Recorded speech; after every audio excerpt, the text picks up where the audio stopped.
Welcome back to Girl Talking Grace with Dee. I'm Dee, and today we're continuing our series called Lost in Translation.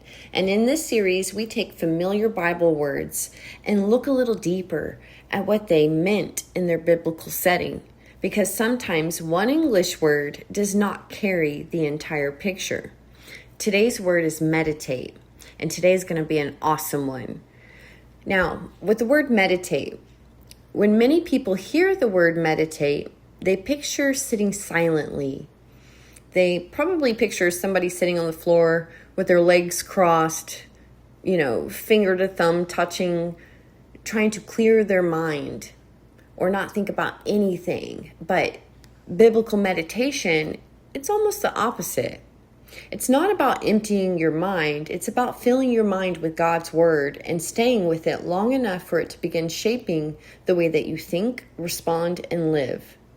So in simple terms, biblical meditation means to read it, to study it, think on it, speak it, pray it, remember it, and practice it. Psalm 1 describes the person who delights in God's instruction and says, "On his law, he meditates day and night." Now, that does not mean sitting with an open Bible every minute of the day. It means the word stays with you. You may read a verse in the morning, think about it while driving, repeat it when something difficult happens, pray through it later, and remember it before you react. You are carrying the word with you. And honestly, most of us, we already meditate. We may just be meditating on the wrong things. For instance, have you ever replayed a conversation over and over again?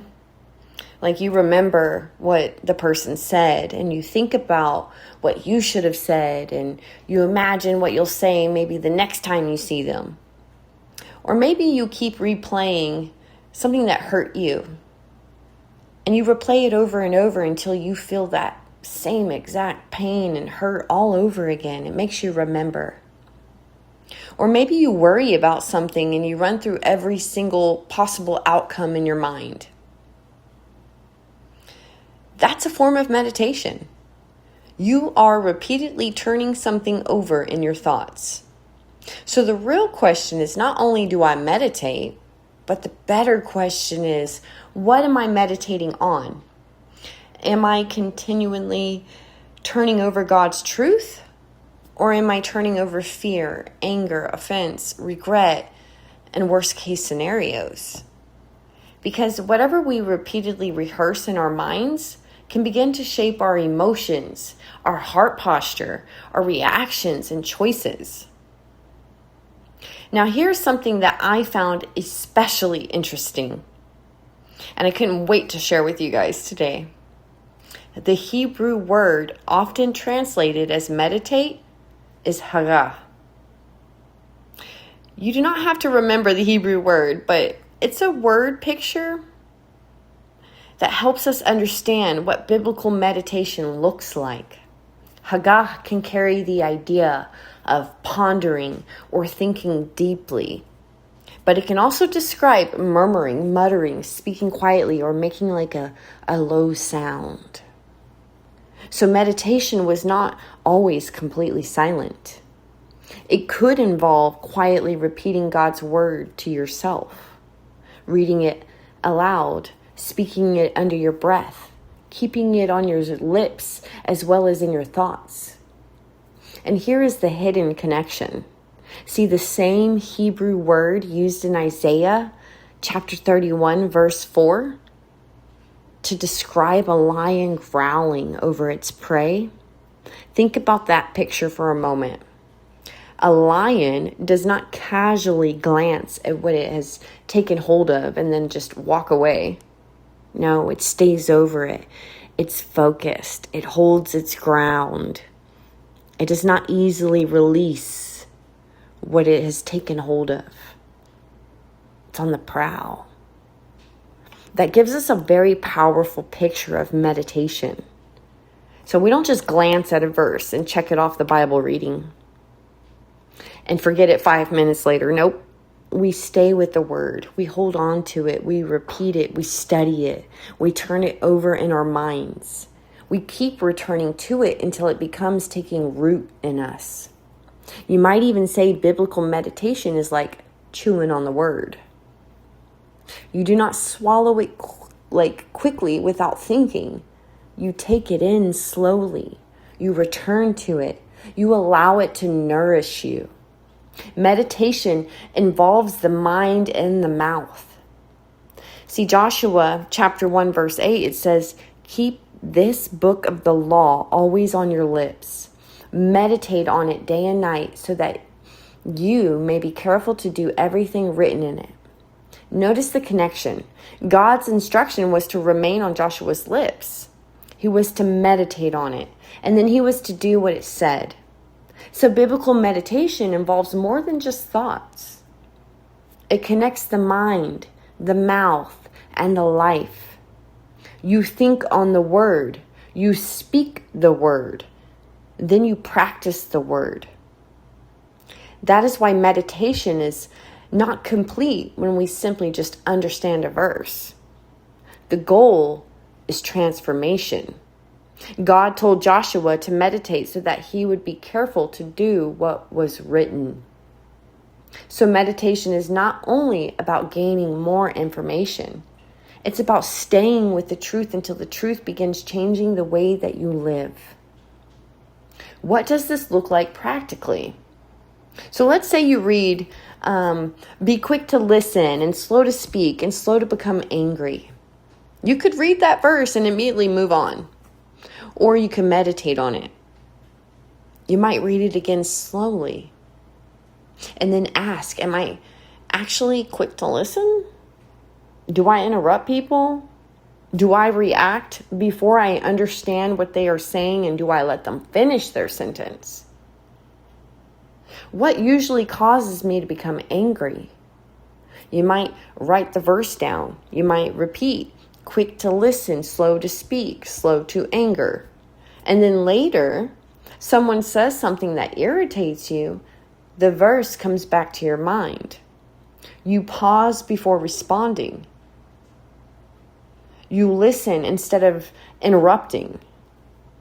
You choose not to react immediately. Now that verse has moved from the page into your life. That is biblical meditation. Or let's say maybe you read, cast all your anxiety onto him because he cares for you. You could simply say, that is a beautiful verse. Or you could stay with it. What does it mean that God cares for me? What anxiety am I still carrying? What would it look like to actually give this concern to him? Then you pray honestly about what is worrying you. When the fear returns, you bring that verse back to mind. You are no longer only rehearsing the problem, you are rehearsing the truth of God's care. That is meditation. Now, the forms of biblical meditation. Biblical meditation can be very practical. You can read the verse slowly instead of rushing. You can study the context by reading what comes before and after it. You can repeat it quietly to yourself.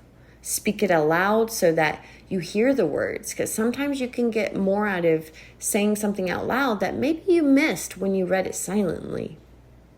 Write it down. Journal what you notice. Memorize it so that it stays with you throughout the day. You can even pray it back to God. You can remember how God has already been faithful.